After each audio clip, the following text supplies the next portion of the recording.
Hi friends, it's the 20th of November. What I'm going to do is this bowl I am going to trim and then I'm going to flute. So join me for that. I'm actually going to throw a bat pad here so I can put that soft foamy bat.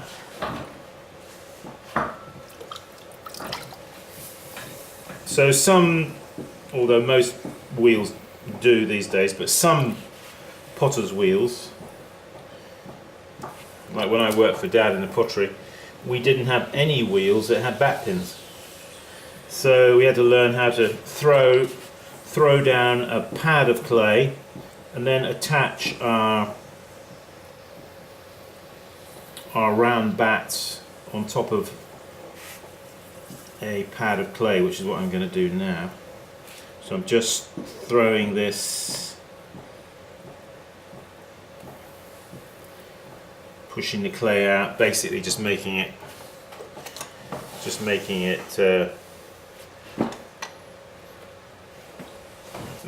flat. It can be very slightly raised at the edges here. You don't want to have it high in the middle, otherwise the bat will rock, of course.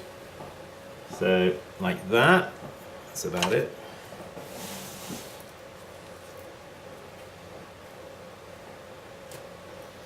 Put a couple of grooves in it like that.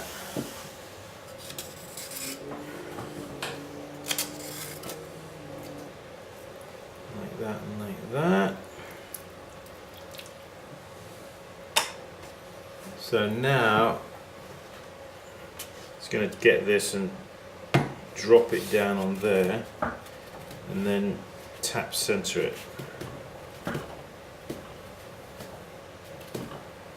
I know it seems like a lot of work, doesn't it?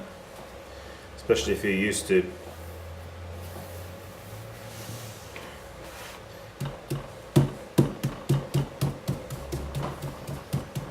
get that down. I've got it's a little bit high here. So give it a little tap there.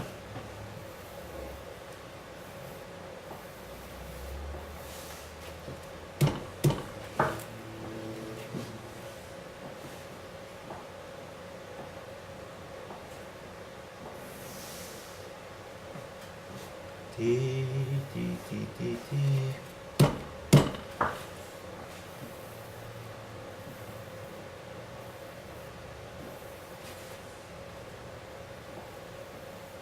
That's okay. So right now, yeah, this is we had a workshop this last weekend and there's just a couple of pieces just to finish off. I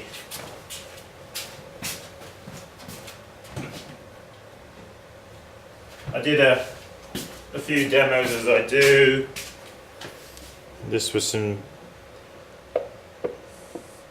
GP bowls thrown to a gauge, pouring bowls, we did them. This is one example of something I did. I did this guy as well, which I've now trimmed, paddled form.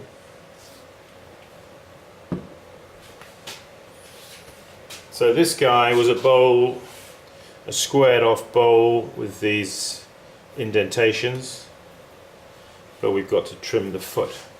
Well, because I put these indentations, it's raised it up very slightly here. So if I put that down face down, not only is it not going to grip very well on the wheel head because of the small amount of contact area just on those points, it's also going to make those smudge them over rather, which I didn't want to do. So that's where this kind of bat comes in handy, and these bats are easily to make yourself. You can see, you just take yourself one of your regular bats and take some of this shelf liner material and just staple it all the way around the outside, and you'll find that that will grip quite nicely. It's not as deep, a spongy, foamy as some of those foam bats I've seen. This gives a little bit of foaminess, but it also affords some grip because of the holes. It grips the piece quite well. So I use that. So what I'm going to do is now just tap center this. Like that. Yeah. So learn how to tap center. There's another thing to learn. So much to learn, Simon. Yeah, well, you'll get there. Don't be in a hurry. So let's trim tool. So this kind of trimming, I keep my finger there like that, you see.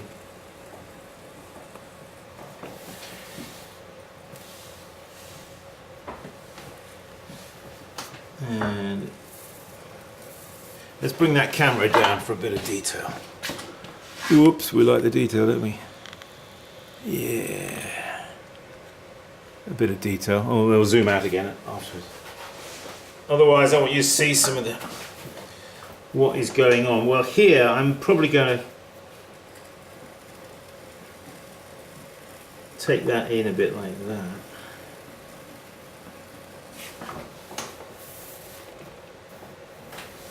Actually, what I want to do is I'm just looking at the profile of the inside here, just to get a feel. Always a good idea before you start trimming, just give the pot a feel down this area here where you're going to be doing the trimming, okay?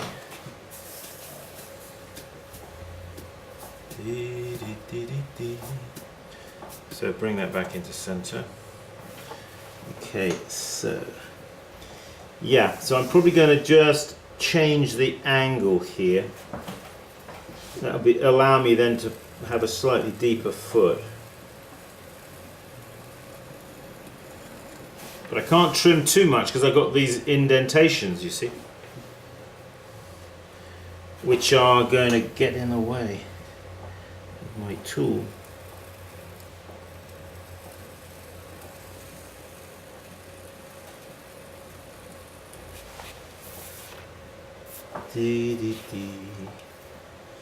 Yes, we had a good workshop this last weekend. We had Cass from Alexandria, Virginia. We had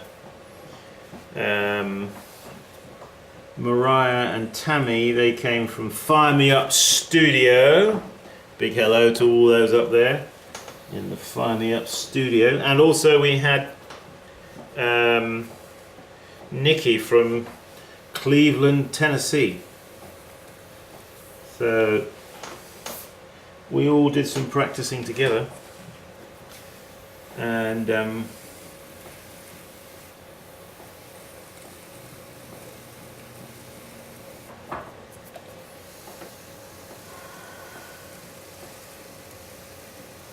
was good. Yeah, these keep practicing workshops are for people who are beginners.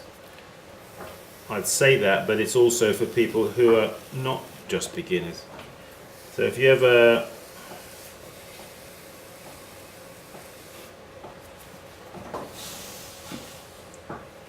think about coming on a workshop,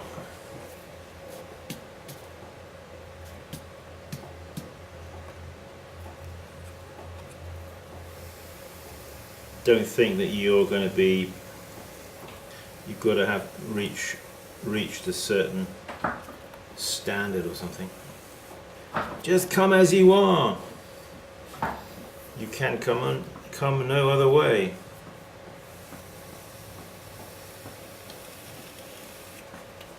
Right, so I think let's pull back the camera a sec.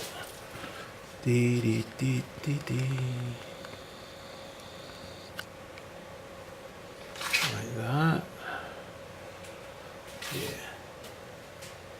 So the nice thing about this kind of foam bat is you see how easily it grips.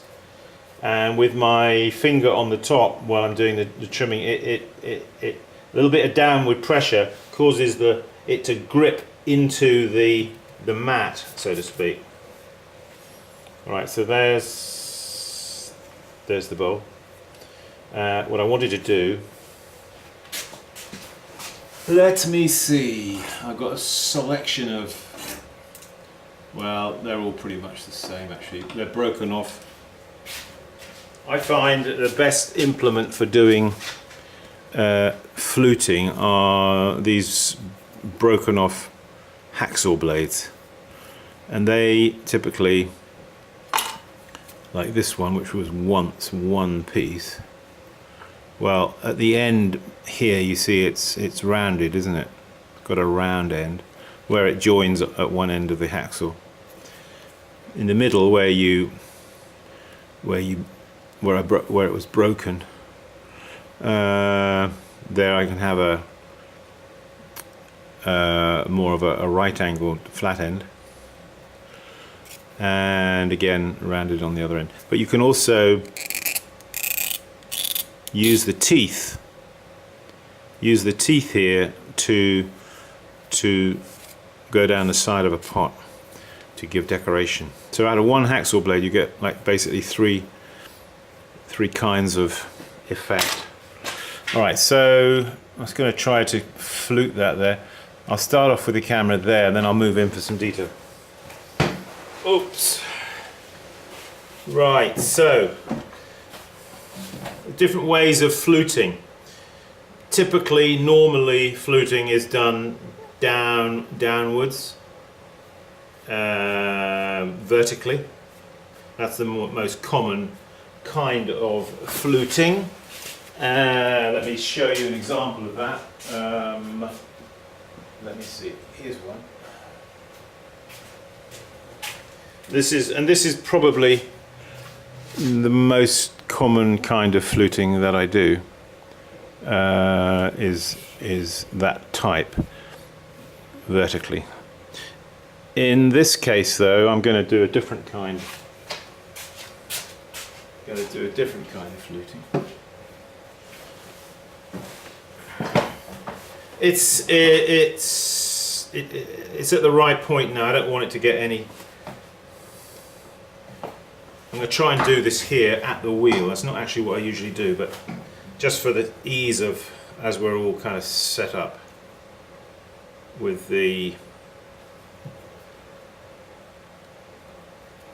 camera, etc. So I'm going to actually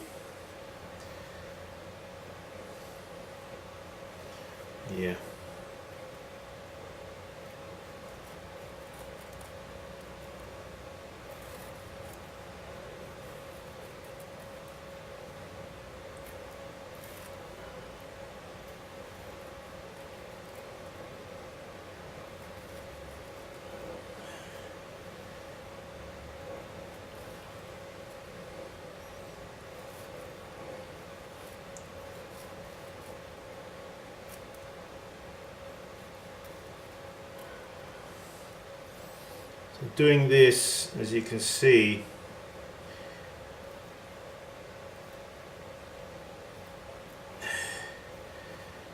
horizontally.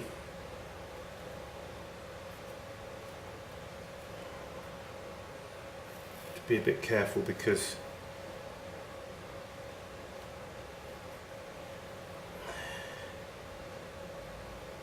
the pot is fragile, it's thin.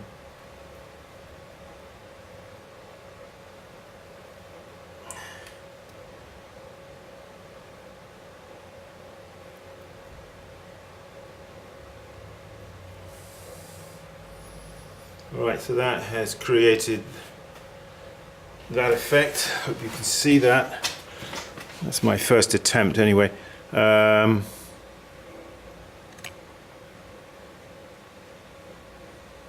I'm going to, as you can see here, I'm trying to keep this line where they come to an end sort of straight as I can.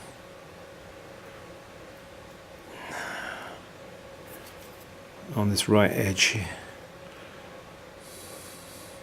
All right, let's do the next one. Let's bring that camera in a touch.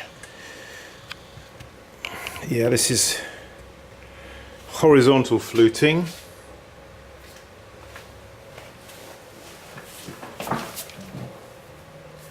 So the one at the very top is the longest one, and as they come down, they diminish. They diminish. So.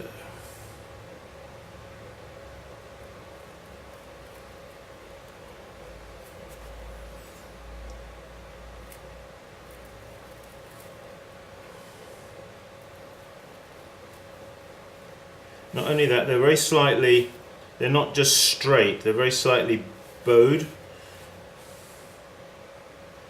I mean, I could do them just dead straight, but I think they look better.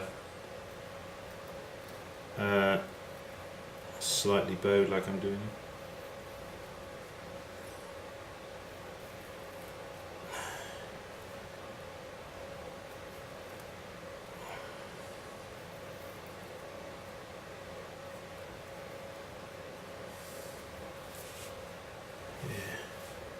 Yeah, I don't want them too bowed actually. Now I think about it.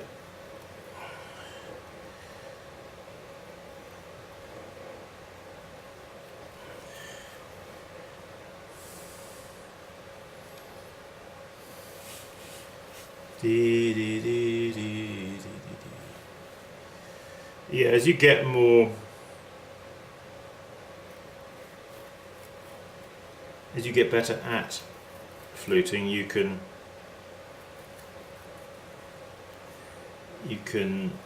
be more creative.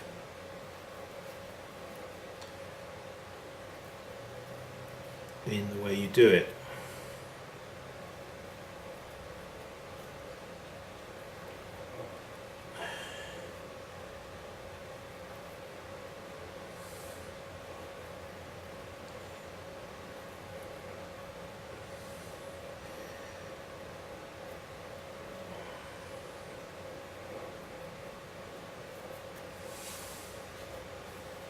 And lastly, one more one here on this quarter here.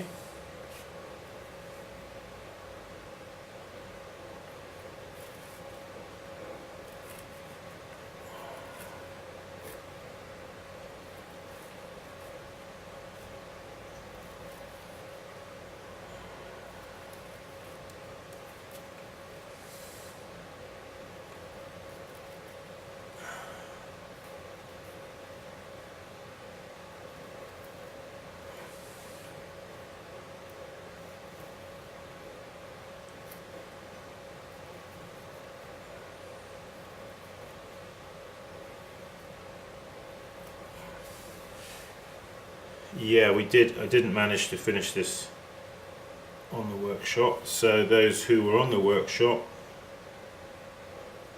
those people who I mentioned, if you tune in, you can see. Well, we did do a little bit of fluting actually, didn't we? Yes. What did we do? We did that. We did a little jam pot thing, which just with a one-piece thrown lid and a cutout for the spoon and the vertical fluting. So let's see what we got here. I'm going to put a seal on this now. So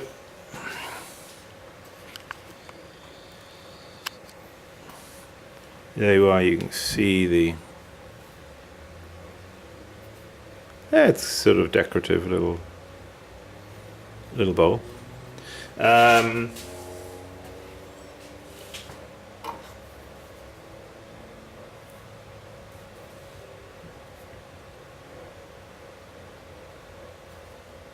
So when you apply a seal to the bottom of a pot, it might be a little thin after you've trimmed it through the base. So take your finger and then use the seal right opposite where you apply the seal. That's quite important. It will save you pushing the bottom in. I can feel the seal, you see, quite definitely as I push. Now let's say you can't really get enough pressure without really damaging the bottom of the pot when you're putting in your seal. Take a drop of water on the end of your finger and put a little bit of water where you're going to place the seal. Okay, just like that there. Just leave it a very small amount of time.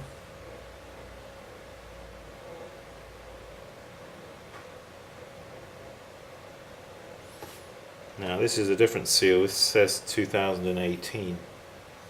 And now I'm going to take that.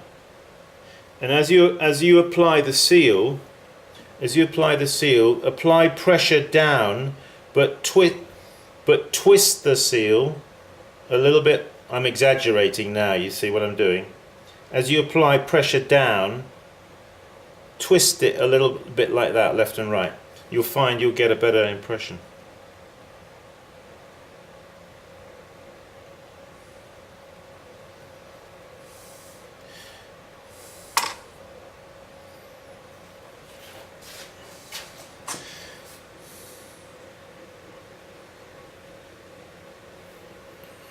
I don't know if that's in focus, but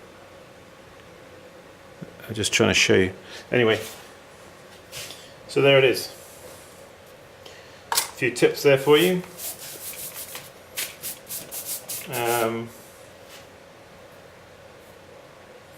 Yeah. Okay. Well, thanks for tuning in, folks. It's the 20th of November. Winter is approaching. I don't have any more workshops here in my studio here, but I will be down in Virginia and in Richmond, but I can't remember the name of the studio. Jeff Vick and Jordan Brown. I'll be going there. If you want me to come to your studio at some point over the winter months, weather permitting, I can do that. If you write to me, and you know, we can set something up in the winter. You know, it doesn't matter if I have to fly down to Florida or something like that. That would be even better. So yeah, but anyway, what I'm hoping to do is now I'm going to have a bit more time to myself, my own work, etc. Try to, you know, and do a little bit more, get a bit more regular with my videos. Hopefully, they've been a bit sporadic of late.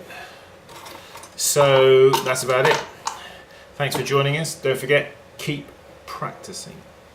We are trying to get some more pots up on the Etsy site as we're getting near to Christmas. So look in there, you'll find there's some new things there. Plus, I'm going to get a firing in the next week or so. So there should be some new stuff. Okay, folks. Thanks a lot. See you soon. Bye-bye.